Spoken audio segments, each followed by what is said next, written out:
कन्याकुमारी से शुरू हुई और कश्मीर तक ये यात्रा जाएगी। हमारे लिए बहुत ही खुशी और हर्ष का विषय है कि भारत जोड़ो यात्रा जो है राजस्थान से हरियाणा में प्रवेश करेगी। हम लोग सभी कांग्रेस जन और आम जनमानस में बहुत ज़्यादा खुशी का माहौल है।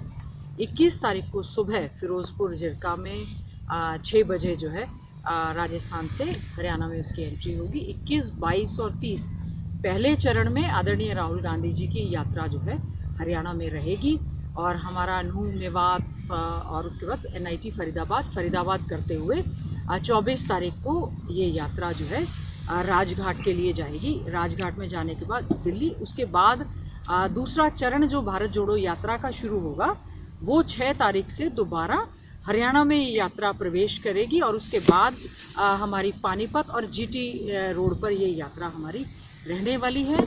तो इसमें जिस प्रकार से आपने देखा है कि आदरणीय राहुल गांधी जी की इस यात्रा में जहां कांग्रेस पार्टी पूरी तरह से सक्रिय हुई है, उसके साथ साथ में विभिन्न राजनीतिक दल जो हैं, लाइक माइंडेड लोग हैं, कुछ प्रोफेशनल्स हैं, कुछ किसान हैं, कुछ एडवोकेट्स हैं, कोई कहीं बेरोज़गार युवा हैं, कहीं महिलाएं हैं, कहीं बच्चे हैं, कहीं कोई कलाकार है, कोई ऑटो ड्राइवर है या विभिन्न प्रकार के जो सामाजिक संगठन हैं, सेल्फ हेल्प ग्रुप है, लाइक माइंडेड लोग आपने देखा होगा इस यात्रा में शुरू से लेकर। और बहुत सारे राज्यों में कांग्रेस की सरकार है, बहुत सारे राज्यों में जहां कांग्रेस की सरकार नहीं भी है वहां पर भी इस यात्रा को, क्योंकि ये राजनीतिक भावना से की गई केवल ये यात्रा नहीं है, इसमें हमने ये तय किया है कि इसमें बहुत सारे एजेंडा है कि भारत को जोड़ो, भारत को जोड़ने की, उसकी सभ्यता, संस्कृति, आचार विचार को जोड़ने की बात है। विभिन्न भाषाओं का हमारा ये प्रदेश और देश है, उसमें इस यात्रा से सभी लोग जहाँ जुड़ने का काम किया है। 36 बिरादरी, धर्म, जाति और बिरादरी के नाम पर एक जो प्रदेश में, देश में जो माहौल ख़राब हो रहा था, उस यात्रा से बहुत ज़्यादा इस चीज़ में बहुत ज़्यादा फ़ायदा भी हुआ है। तो आज हमारे सभी मीडिया के बंधुओं को मैं विशेष तौर से इस यात्रा के लिए निमंत्रण भी देना चाहती हूँ। मैं ये चाहती हूँ कि आप देखें कि किस प्रकार से एक हमारे युवा नेता, एक हमारा ऐसा व्यक्ति जो ये नहीं कह रहा है कि मैं अपनी नेतागिरी चमकाने के लिए यात्रा कर रहा हूँ, उन्होंने निर्णय किया और एक विश्व रिकॉर्ड बनने जा रहा है इस यात्रा का। भारत जोड़ो यात्रा जो 3570 किलोमीटर की ये यात्रा है, जिसमें डेली सुबह 6 बजे यात्रा शुरू होती है, 6:30 बजे फ्लैग होस्टिंग करने के बाद ये यात्रा शुरू हो जाती है 14-15 किलोमीटर। फिर उसके बाद 3:30 बजे ये यात्रा शुरू हो जाती है 10-12 किलोमीटर, क्योंकि 26 जनवरी को जम्मू में झंडारोहण का कार्यक्रम है। इस वजह से जो राज्य अब बच जाएंगे उसमें ये यात्रा दिन भर जो है 26, 27, 28 किलोमीटर की एवरेज से चलेगी। ये सोचना ही कि 3570 कन्याकुमारी से लेकर कश्मीर की यात्रा, वो भी पद यात्रा। और सबसे बड़ी बात इस यात्रा में जो हो रहा है, सबसे जो जुड़ाव हो रहा है, जो फ़ायदे पता चल रहे हैं, जो समस्याएं पता चल रही हैं आम जनमानस के बारे में कि क्या किसानों को समस्या है, उनका कैसे समाधान होगा, क्या बेरोज़गारी की ओर हम लोग लगातार बढ़ रहे हैं, उसका क्या समाधान होगा। तमाम वो ऐसे मुद्दे जो राजनीतिक दल हमेशा अपने मैनिफेस्टो में रखते हैं, लेकिन सरकार बन जाने के बाद अपने जो घोषणा पत्र से कहीं ना कहीं वो गायब नज़र आते हैं। इन सभी चीज़ों को लेकर भारत जोड़ो कि एक तेरा कदम एक मेरा कदम मिलकर बन जाए, मतलब भारत को महान बनाने के लिए हम लोग एक ऐसी ये जो यात्रा है, इसके लिए मैं सभी को जहां इसका निमंत्रण देती हूं। साथ ही साथ में हमारा जैसे जिला झज्जर है, जिस समय नौगावा है, नौगावा राजस्थान का 4 किलोमीटर राजस्थान में जहां पर उनका कैंप है, वहां से वो लोग चलेंगे। 6 बजे हम उनको 6 बजे मुंडका बॉर्डर पर जो है हरियाणा की ओर से बहुत ज़ोरदार भव्य स्वागत, बहुत उत्साह का माहौल है सभी में। उसमें जो है आदरणीय राहुल गांधी जी का और सभी का, पूरी की पूरी जो हमारे भारत यात्री हैं, जो इसमें परमानेंट यात्री चल रहे हैं, उनका सभी का स्वागत होगा। उसके बाद ये जो यात्रा जिस से, जैसे मुंडका के बाद वहाँ पर एक हमारी फ्लैग सेरेमनी होगी कि राजस्थान राज्य जो है और हरियाणा में आने के बाद एक फ्लैग सेरेमनी, फ्लैग एक्सचेंज का भी कार्यक्रम रहता है, वो हमारा कार्यक्रम रहेगा। उसके बाद हम लोग 10 किलोमीटर चलेंगे, फिर हमारा मेन हरियाणा में जो है फिरोजपुर जिरका से ये यात्रा हमारी नफीराबाद, गोहाना मोड़ और फिरोजपुर नमक इस तरह से घासेड़ा होती हुई यात्रा लगातार वहाँ से जाएगी। तो सभी मीडिया के बंधुओं को भी विशेष तौर से और आम जनमानस में जो उत्साह देखने को मिल रहा है, सभी लोगों को, जो हमारे परमानेंट यात्री हैं, हमारे इसमें कुछ स्टेट यात्री होंगे, प्लस जहाँ जहाँ से ये यात्रा जाएगी वहाँ से सभी संगठन इस यात्रा के साथ बड़े उत्साह के साथ जुड़ना चाह रही है। इसी के लिए विशेष तौर से आज आपके लिए बातचीत करने के लिए हमने ये विचार किया। मैम, राहुल गांधी जी एक ऐसे परिवार से हैं जिन्होंने देश के प्रधानमंत्री दिए हैं और देश के लिए शहादत भी दी है। देश की आज़ादी में, स्वतंत्रता संग्राम में गांधी परिवार का जहां और कांग्रेस पार्टी का जो बहुत बड़ा एक रोल रहा है, ऐसे व्यक्ति और ऐसे दल उस पर टिप्पणी कर रहे हैं जिनका ना स्वतंत्रता संग्राम में कोई कभी बहुत बड़ा अहम रोल रहा है, ना ही उन्होंने देश के लिए इस तरह की कोई कुर्बानियाँ दी हैं। मोतीलाल नेहरू जी से लेकर देश के प्रथम प्रधानमंत्री पंडित जवाहरलाल नेहरू जी, आप लगा लीजिए कांग्रेस पार्टी के तमाम हमारे देश के प्रधानमंत्री, जहां कांग्रेस पार्टी ने, राहुल गांधी जी ने अपनी दादी और देश की प्रधानमंत्री सशक्त महिला इंदिरा गांधी जी को, उन्होंने उनके शरीर को चिथड़े चिथड़े देखा है, उनका बहुत लगाव था उससे वो। और उसके बाद उनके पिता की क्या उम्र थी राहुल गांधी जी की। आज कुछ भी बीजेपी या दूसरे दल कुछ भी कहते रहे, राहुल गांधी जी एक व्यक्ति के तौर पे, एक व्यक्तित्व के तौर पर इन चीज़ों से बहुत ज़्यादा ऊपर उठ चुके हैं। उनको वो दर्द जो उनके पिता के अंतिम दर्शन भी पूरे शरीर के उनको नहीं हो पाए, वो जो दर्द उनके दिल में है, वो सभी दर्द को समझ सकते हैं। इसीलिए राजीव गांधी जी के हत्यारों को देखो सरकार ने अगर बरी किया, उन्होंने कहा हम इन चीज़ों से ऊपर हो चुके हैं, हम देश हित की बात करेंगे, देश हित के मुद्दे हमारे लिए सर्वोपरि हैं, देश हित सर्वोपरि हैं, देश हित के मुद्दे सर्वोपरि हैं। यही सबसे बड़ा कारण है कि विभिन्न आर्थिक जगत से जुड़े हुए लोग, जैसे आपने रघुरामन जी का जो हमारे आरबीआई गवर्नर भी रहे और वो जुड़ रहे हैं, विभिन्न फिल्मी हस्तियां जो हैं उनका बड़ा झुकाव हो रहा है, किसान के बड़े बड़े जो संगठन हैं उनके जो पदाधिकारी हैं वो मिल रहे हैं, दलित संगठन मिल रहे हैं, सेल्फ हेल्प ग्रुप मिल रहे हैं, ऐसे 80-80, 90-90 साल के बुजुर्ग हैं, उनको हमने कहते हुए सुना है कि ये यात्रा तो हमें किसी तीर्थ यात्रा से कम नहीं लग रही है। तो बहुत से दल केवल हिंदूवादी होने की बात करते हैं।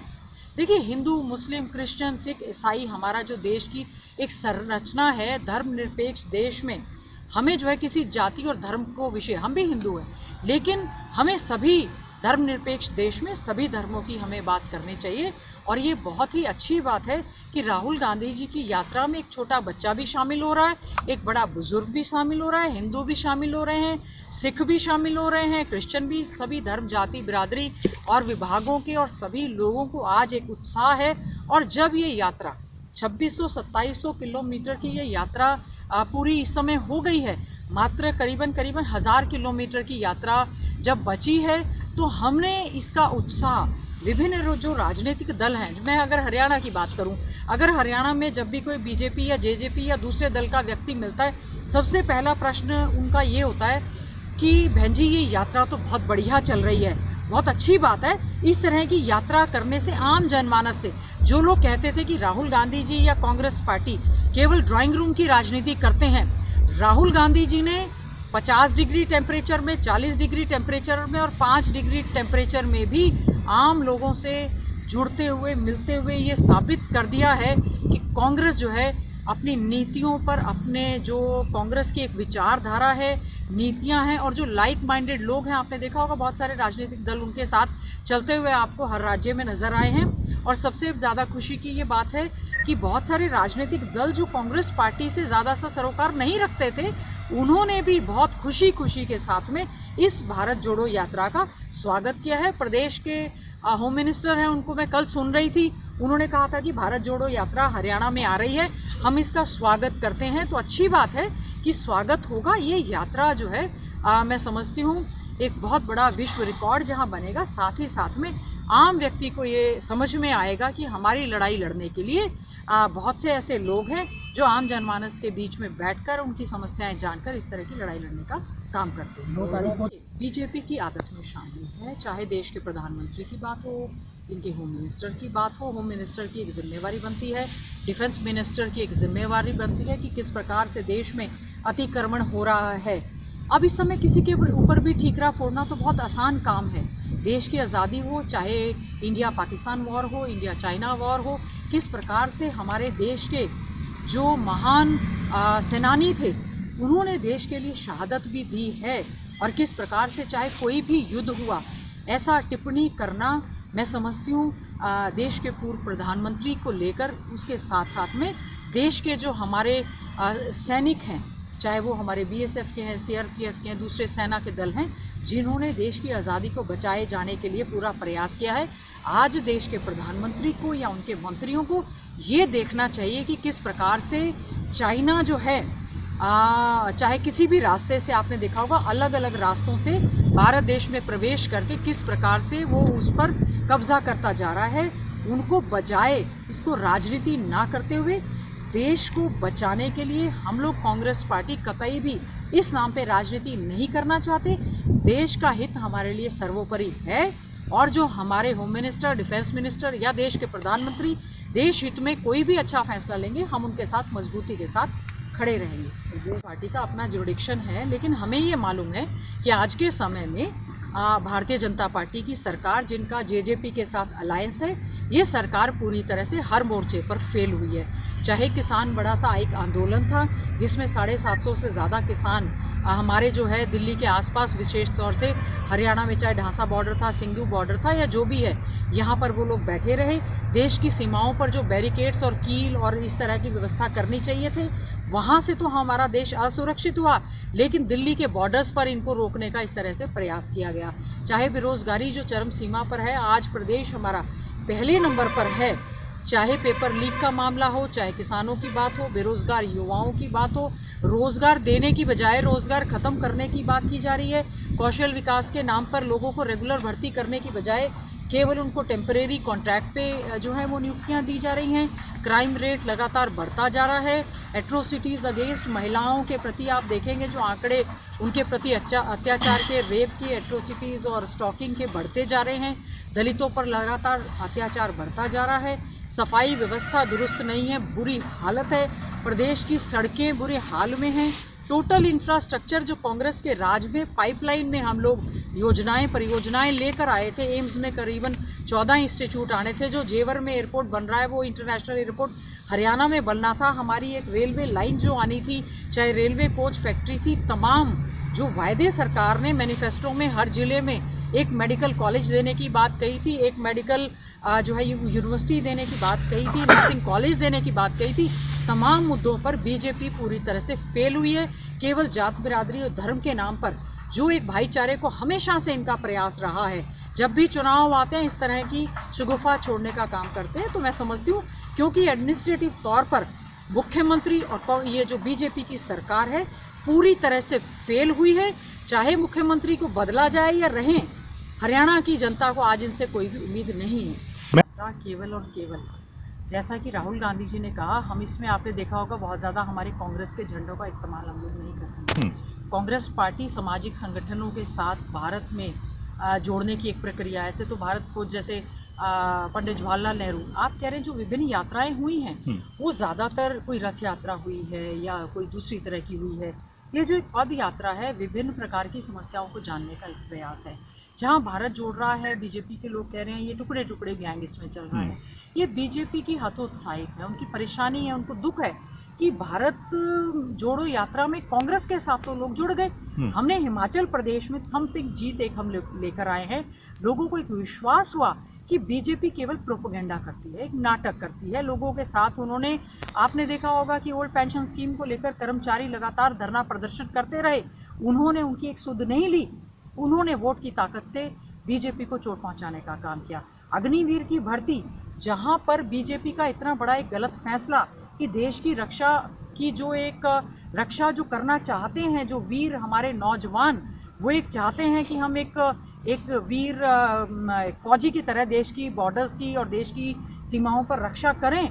आपने उनको केवल एक उसको भी कॉन्ट्रैक्ट में एक अग्निवीर को भर्ती करने का काम किया। केवल मात्र 4 साल की भर्ती, 17 साल का युवा 22 साल में रिटायर्ड होके आ जाएगा और उसको कोई एक सर्विसमैन का कोई भी बेनिफिट नहीं है।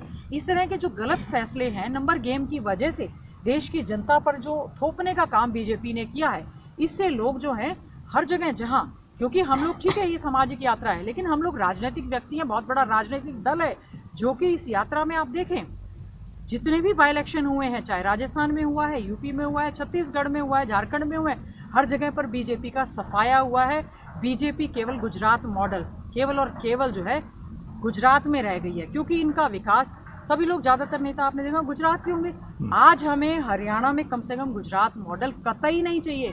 हरियाणा की जनता हरियाणा मॉडल और आदरणीय चौधरी भूपेंद्र सिंह हुड्डा जी के राज में जो विकास के कार्य हुए थे, जिस प्रकार से हरियाणा नंबर 1 पर गया था, आदरणीय चौधरी भूपेंद्र सिंह हुड्डा जी के कांग्रेस राज को दोबारा से जनता देखने का काम कर रही है। बीजेपी से पूरे देश भर में, प्रदेशों में मोह भंग हो चुका है। जहां भी आने वाले समय में बाई इलेक्शन होंगे या इलेक्शंस होंगे, हम उम्मीद करते हैं लोग भारत जोड़ो में कांग्रेस के साथ जुड़ रहे हैं, बीजेपी से टूट रहे हैं। कांग्रेस भी जुड़ रही है मैम बात इसमें। कर रहे हैं, लेकिन गुजरात की आम आदमी पार्टी नेशनल पार्टी बन गई है। वो लगातार ये कह रहे हैं कि 2024 में अगर भारतीय जनता पार्टी के एंटी होगा तो आम आदमी पार्टी होगी। देखिए, आम आदमी पार्टी की बड़ी अच्छी डेफिनेशन आदरणीय चौधरी भूपेंद्र सिंह हुड्डा जी ने दी है, वोट काटू पार्टी। इन्होंने क्या किया कांग्रेस पार्टी के खिलाफ? इनका तो बीजेपी की ए और बी टीम है आम आदमी पार्टी, बड़ी साठगांठ के साथ ये लोग जाते हैं। और इसमें क्योंकि जो रूट ऑलरेडी आइडेंटिफाइड था उस पर चले। आप ये बताएं, देश के प्रधानमंत्री और देश के होम मिनिस्टर ने 50-50 किलोमीटर के रोड शो किए हैं, गली गली घूमे हैं। अपना प्रदेश बचाने के लिए देश के प्रधानमंत्री को सारी ताकत, सारे मंत्री, सारे मुख्यमंत्री, सारे संगठन, सारे मीडिया हाउसेस, ओवरऑल सारी ताकत, क्योंकि नाक का सवाल केवल और केवल देश के प्रधानमंत्री को गुजरात नजर आता है। प्रधानमंत्री देश का होता है, ना कि केवल और केवल वो गुजराती है। केवल और केवल गुजरात में सारे गुजरात के ठेकेदार, गुजरात के बड़े बड़े घरानों के उनके दोस्त, जिनको उन्होंने छोटे व्यापारी, कर्मचारी, छोटा दुकानदार, बिजनेस, सबको इन्होंने जो है खत्म करने का काम किया। केवल और केवल क्या कारण है? देश के प्रधानमंत्री, होम मिनिस्टर और अध्यक्ष जो भी बात हो, केवल और केवल गुजरात की बात करते हैं। गुजरात में बहुत बुरी हालत है। गुजरात में मुश्किल से हाथ पैर जोड़कर बीजेपी जो है वो जीती है। क्या कारण है कि बाई इलेक्शन में प्रधानमंत्री की अपील काम नहीं आई, बीजेपी की अपील काम नहीं आई? लोगों को समझ में आ गया है आने वाले समय में, चाहे लोकसभा की बात हो, चाहे वो विधानसभाओं की बात हो, बीजेपी का सफाया होगा। और हमें किसी को गुजरात मॉडल इस समय नहीं चाहिए। मैम क्या इस एक विषय है, उसके साथ साथ में हमारा जो ऑल इंडिया कांग्रेस कमेटी के राष्ट्रीय अध्यक्ष का या प्रदेशों के अध्यक्ष का या जो पदाधिकारियों का चुनाव था, उसकी एक प्रक्रिया चल रही थी। संगठन के गठन की जो प्रक्रिया हुई है, आदरणीय मल्लिकार्जुन खड़गे जी हमारे ऑल इंडिया कांग्रेस कमेटी के अध्यक्ष बने हैं। श्रीमती सोनिया गांधी जी हमारे नेता हैं, आदरणीय राहुल गांधी जी हमारे नेता हैं। उसी के साथ साथ में हमारे सभी लोग, हम लोग जुड़कर, जैसा कि ये विभिन्न कमेटियां करीबन भारत जोड़ो यात्रा के लिए करीबन 14 कमेटियों का गठन किया गया है। और मुझे भी एक मीडिया की जिम्मेवारी स्टेट लेवल पर दी गई है। तो कांग्रेस पार्टी जुड़ी थी और अच्छी बात है, और ज़्यादा अच्छे से जुड़कर चलेंगे।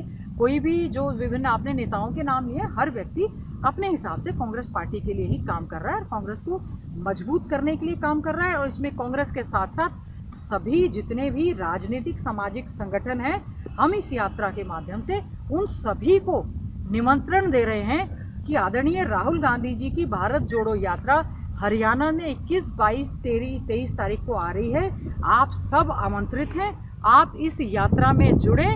और मैं समझती हूँ जो चलता हुआ ये हवन यज्ञ है, उसमें अपनी आहुति डालने का काम करें।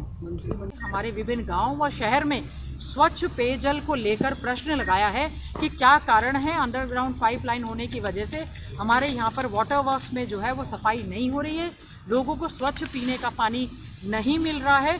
तो मैंने शहर प्लस 14-15 गाँव में जो पेयजल की समस्या चल रही है उसको लेकर प्रश्न लगाया है। साथ ही साथ में मैंने एक प्रश्न लगाया है कि हमारा झज्जर शहर और कई गाँव जिसमें सीवरेज की पाइपलाइन चोक होने की वजह से सभी जगह बद से बदहाली है। जब भी हम पीडब्ल्यूडी को कहते हैं सफाई के लिए, वो कहते हैं कि ये लोकल बॉडीज़, म्यूनसिपल कमेटी वाले काम करेंगे। जब उनको कहते हैं तो ये कहते हैं जी ये पब्लिक हेल्थ वालों का काम है। तो मेरा एक प्रश्न ये हमने लगाया है कि विभिन्न नाले, नालियाँ, गलियों की जो कूड़े के ढेर की वजह से जो सीवरेज सिस्टम खत्म होने से पीने के पानी की भी समस्या आ रही है, इसमें किस विधि से और किस विभाग की ये जिम्मेवारी बनती है। तीसरा प्रश्न हमने लगाया है, जो बेमौसमी बारिश की वजह से हरियाणा में, पूरे हरियाणा में और विशेष तौर से झज्जर विधानसभा और झज्जर के लिए हमने कॉल अटेंशन, ध्यान आकर्षण प्रस्ताव लगाया है कि जो पानी का जल भराव हो गया था, जिसकी वजह से हमारी फसल बाजरे की और जो पुरानी हमारी कई जगह धान बुआ था वो खराब हो गई, ना ही गेहूं की बिजाई हो पाई। स्पेशल गिरदावरी के कोई आदेश नहीं हुए, पोर्टल पर पोर्टल, पोर्टल पर पोर्टल, फिर पोर्टल कि इसके लिए क्षतिपूर्ति पोर्टल बना दिया है। तो जल भराव की समस्या की वजह से जो बिजाई नहीं हो पाई, एक ये भी हमने हमारे, चाहे हमारा ये यहाँ से जौंदी से ले लें, कबलाना से अकेरी है, मूनसा है, विभिन्न हमारे सभी गांव हैं जिसने इस समस्या को सहा है, उसका भी हमने प्रश्न लगाया। और तमाम देखते हैं 3 दिन में मैं एक आश्वासन दे सकती हूँ, झज्जर की जनता ने बड़ी उम्मीद के साथ चुनकर यहाँ से भेजा है। विभिन्न इस तरह की आवाज़ को जो है पूरी तरह से मजबूती से उठाने का काम करेंगे।